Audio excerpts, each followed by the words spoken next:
Hello student,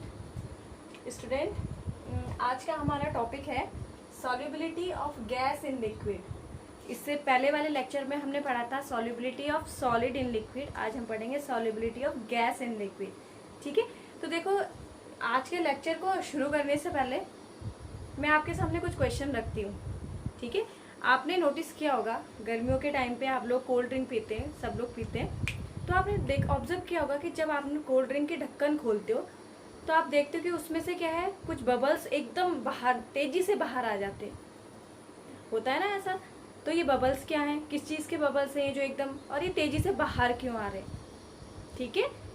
second, आप जानते हो कि जीने के लिए क्या है, ऑक्सीजन की ज़रूरत है। ठीक है, बिना ऑक्सीजन के क्या है, जीवन संभव नहीं है। अब जो इंसान है वो क्या करता है, इंसान एटमॉस्फेयर से ऑक्सीजन ले लेता है। ठीक है, लेकिन जो ये जीवधारी हैं, जो पानी में रहने वाले जीव हैं, ये ऑक्सीजन कैसे लेते हैं, ये कैसे जिंदा रहते हैं? ठीक है, तो ये जो क्वेश्चन हैं इनके आंसर आज आपको आज के लेक्चर में मिलेंगे। और आज का लेक्चर बोर्ड के पॉइंट ऑफ व्यू से बहुत ज़्यादा इंपॉर्टेंट है, इसलिए इसको थोड़ा ढंग से देखना। ठीक है, अब देखो गैस की द्रव्य विलेयता, इसको हम इन 3 पॉइंट्स में पढ़ेंगे।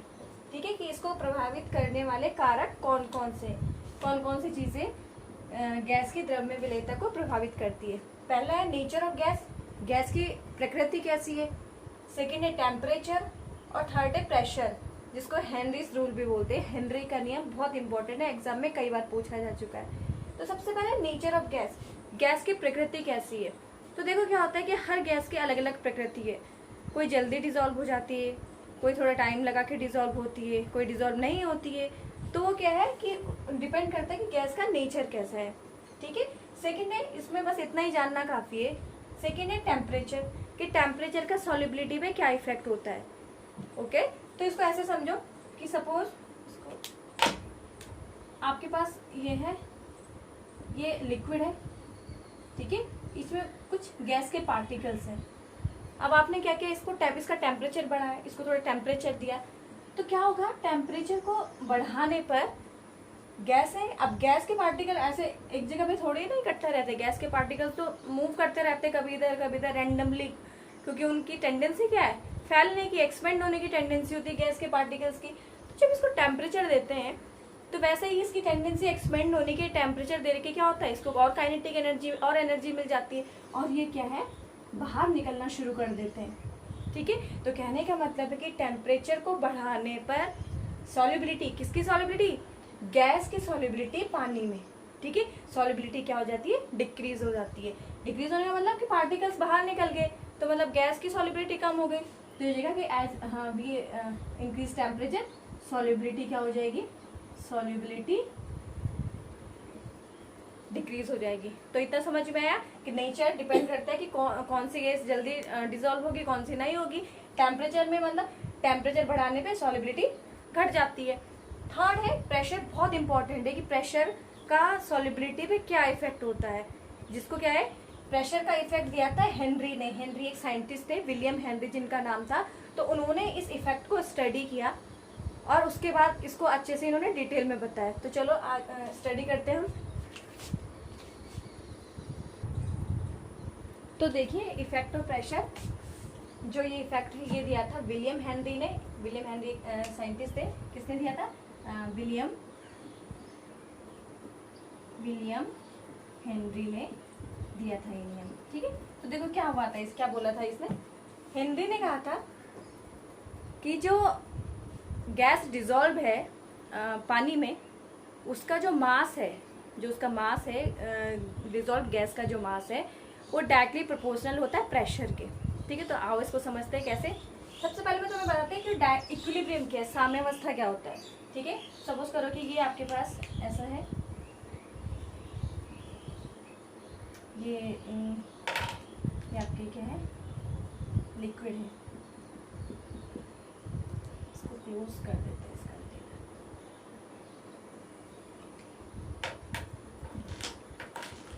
अब देखो ये एक बीकर है। ठीक है, क्लोज कंटेनर है। फिक्स टेम्परेचर, तापमान क्या है आपका, फिक्स कर देते हैं क्योंकि टेम्परेचर का इफेक्ट होता है। फिक्स कर दिया टेम्परेचर। इस लिक्विड में कुछ गैस है। गैस क्या है, डिजॉल्व है। ठीक है। अब गैस ऐसे तो है नहीं कि सिर्फ लिक्विड में डिजोल्व रहेगी, गैस तो पूरा फैलने की टेंडेंसी है, तो कुछ पार्टिकल्स गैस के यहाँ है, इस टाइप से गैस इसमें है। ठीक है, तो होता क्या है देखो, क्योंकि गैस रेंडमली इधर उधर मूव कर रही, पार्टिकल्स मूव करने पे लगे हुए हैं, गैस क्या है कि स्पेस में ज़्यादा रहना चाहती है, तो होता क्या है कि ये पार्टिकल्स यहाँ से यहाँ जाना प्रेफर करते हैं। ठीक है, इस टाइप से होना, ये सारे जो गैस में जो पार्टिकल्स यहाँ लिक्विड में रहते हैं ना, ये यहाँ जाएंगे, स्पेस में जाने की कोशिश करते हैं। तो होता क्या है कि यहाँ पे क्या है कि पॉपुलेशन डेंसिटी क्या है, मतलब जो गैस के पार्टिकल्स की संख्या है उसको पॉपुलेशन डेंसिटी बोलेंगे। ठीक है, तो यहाँ पे जो पॉपुलेशन डेंसिटी है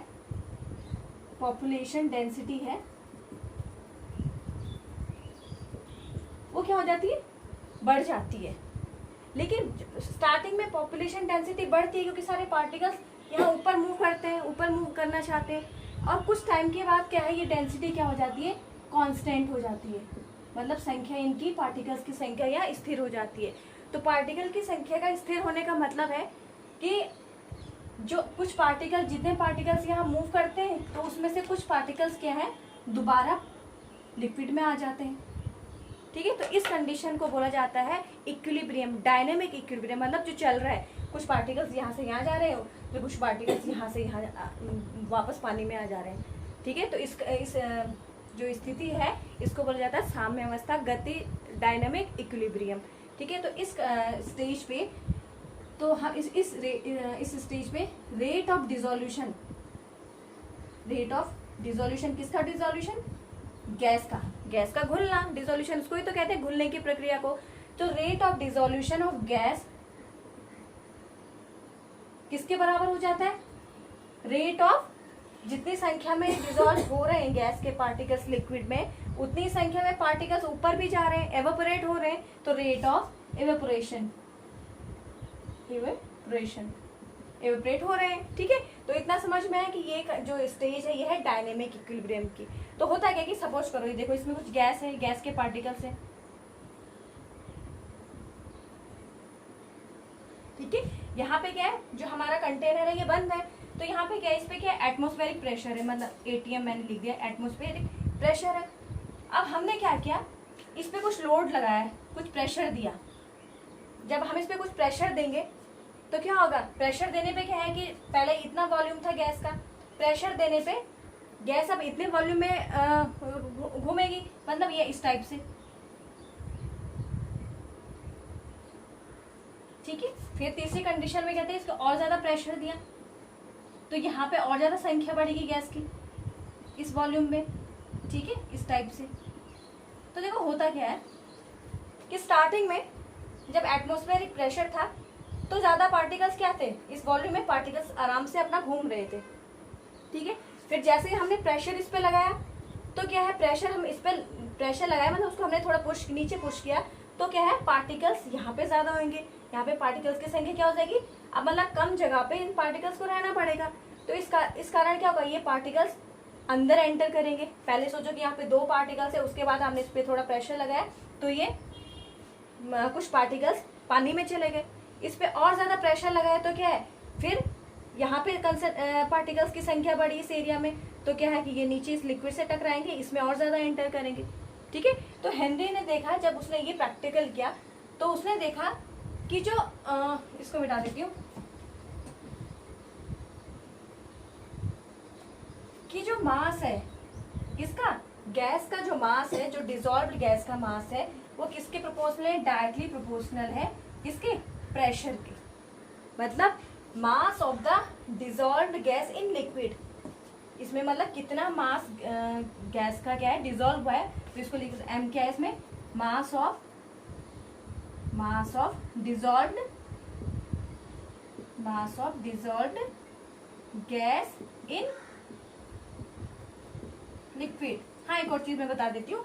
अब होगा क्या कि जब इस पे हम ये स्टार्टिंग कंडीशन ही है, अब हमने इस पे प्रेशर लगाया।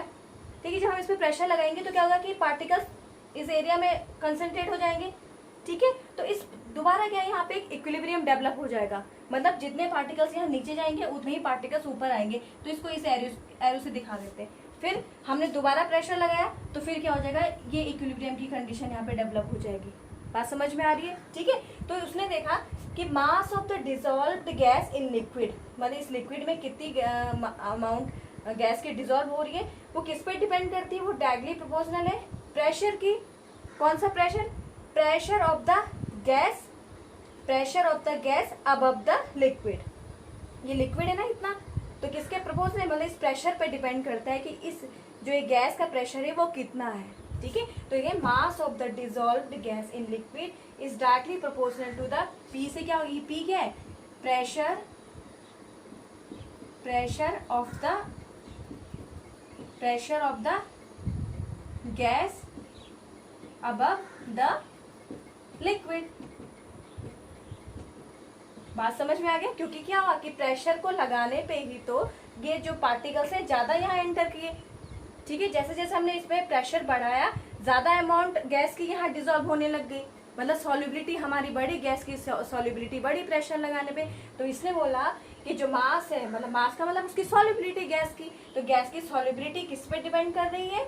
प्रेशर पे डिपेंड कर रही है। किसके? प्रेशर मतलब पी क्या है? प्रेशर ऑफ द गैस, ये गैस का प्रेशर अबव द लिक्विड। ठीक है ना, तो यहाँ से हो गया m is directly proportional to p, तो फिर यहाँ से हो जाएगा m इक्वल टू एक कांस्टेंट आएगा यहाँ पे जिसको बोला जाता है हेनरी कांस्टेंट, क्योंकि ये नियम हेनरी ने दिया था, इसलिए जो ये कांस्टेंट है इसे क्या बोला गया? हेनरी कांस्टेंट बोला गया। इतना समझ में आ गया?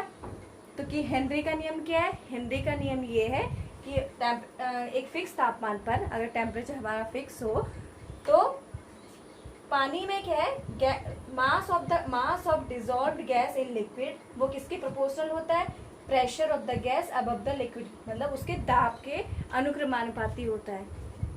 ठीक है, फिर यहाँ पे कांस्टेंट आ गया जिसे बोला जाता है हेनरी कांस्टेंट कहते हैं जिसे। ठीक है, इसे मिटा देती हूँ। अब देखिए,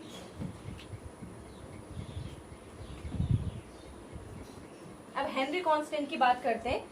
अब जो ये हेनरी कांस्टेंट है ये किस पर निर्भर करता है? देखिए यहाँ डिपेंड्स, किस पे डिपेंड करेगा हेनरी कांस्टेंट? क्वेश्चन आता है कई बार कि हेनरी कांस्टेंट क्या है, कि किस पर निर्भर करता है, इस टाइप से क्वेश्चन पूछा जाता है। तो पहला है ये गैस की प्रकृति पर, नेचर ऑफ गैस, कि गैस की जो प्रकृति कैसी है, मतलब कौन सी गैस है। ठीक है, सेकेंड किस पर? टेम्परेचर पर।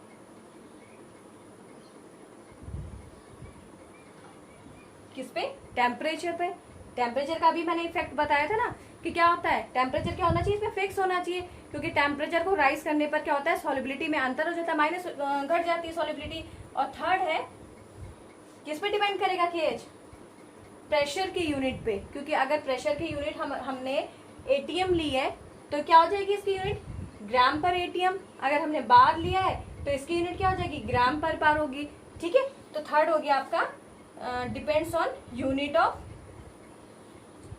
ऑफ पी, मतलब प्रेशर की यूनिट पे निर्भर करता है। तो ये समझ में आया कि हेनरी का नियम क्या था कि mass of the gas dissolve in the liquid क्या है? Directly proportional to pressure of the gas above the liquid, कि मतलब घुली हुई जो गैस का जो द्रव्यमान है वो निर्भर करता है उस पर लगाए हुए गैस के दाब के।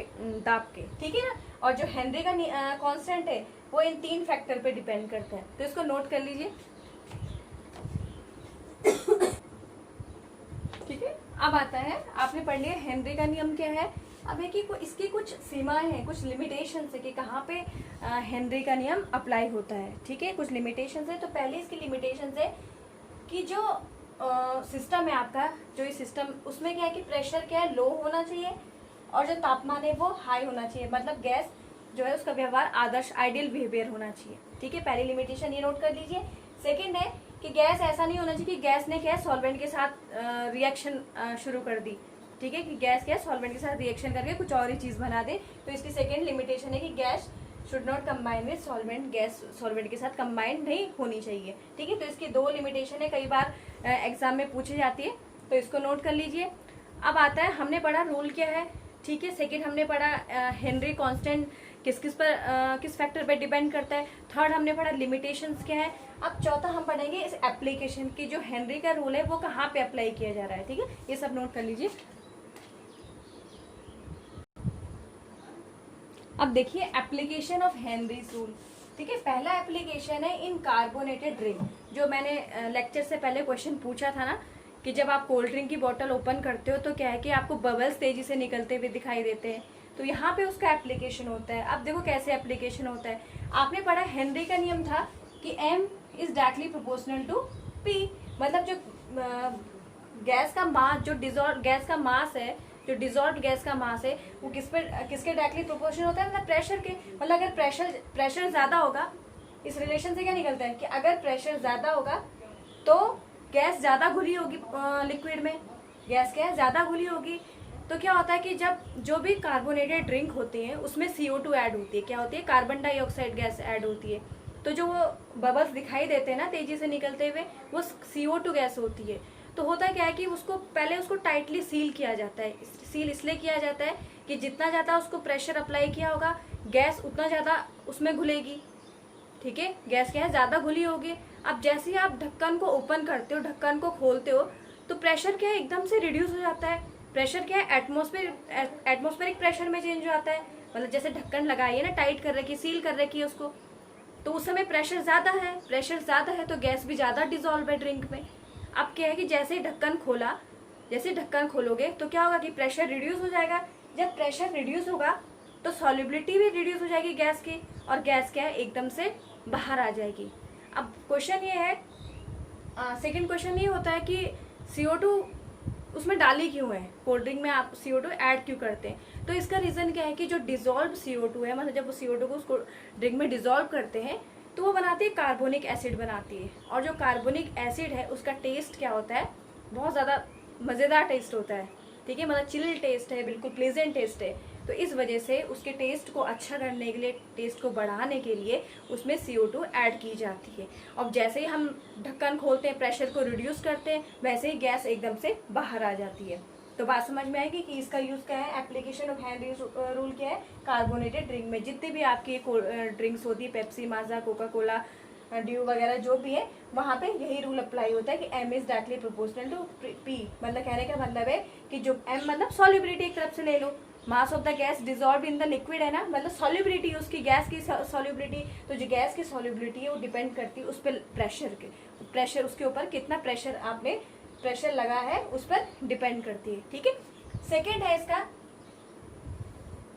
आपने देखा होगा कि जो डीप सी डाइवर्स हैं वो गोताखोर होते हैं, वो क्या करते हैं, आपने देखा होगा जब वो पानी में जाते हैं तो सिलेंडर ले जाते हैं, देखा होगा आपने टीवी में। ठीक है, तो सिलेंडर वो ले जाते क्यों हैं, तो मैं आपको बताती हूँ कि होता क्या है। सपोज करो ये हमारा धरातल है, सरफेस है, ये क्या है, सरफेस है। ठीक है, अब जब क्या करते हैं कि गोताखोर नीचे जाता है, पानी के अंदर जाता है, जब क्या है यहाँ पे क्या है, सरफेस है, मतलब यहाँ पे वायुमंडलीय दाब है, एटमॉस्फेरिक प्रेशर है। सरफेस में क्या होता है, एटमॉस्फेरिक प्रेशर होता है,